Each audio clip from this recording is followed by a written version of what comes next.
ఆంధ్రప్రదేశ్ రాష్ట్ర ప్రభుత్వం కీలక నిర్ణయం తీసుకుంది. పెన్షన్దారుల విషయంలో కఠిన రూల్స్ అమలు చేస్తున్న ఏపీ ప్రభుత్వం తాజాగా మరో కీలక నిర్ణయం తీసుకుంది. ఏపీలో ఉన్న పెన్షన్దారులకు వైద్య పరీక్షలు నిర్వహించేందుకు సిద్ధమైంది. ఇందులో ముఖ్యంగా దివ్యాంగుల పెన్షన్దారుల్లో అనర్హులుగా ఉన్న వారిని తొలగించడానికి రెడీ అయింది.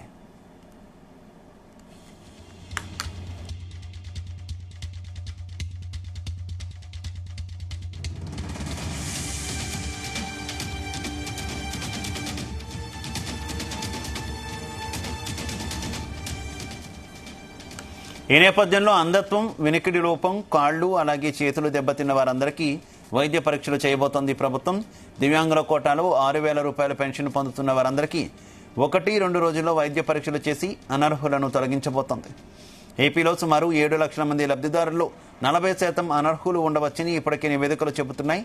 అలాగే అవయవాలు మంచిగా ఉన్నా కూడా కొంతమంది ఫేక్ సర్టిఫికెట్లు పెట్టుకుని పెన్షన్ పొందుతున్నారని తెలుస్తోంది. వారందరినీ ఏరిపారేసేందుకు ఈ వైద్య పరీక్షలు నిర్వహించనుంది ప్రభుత్వం.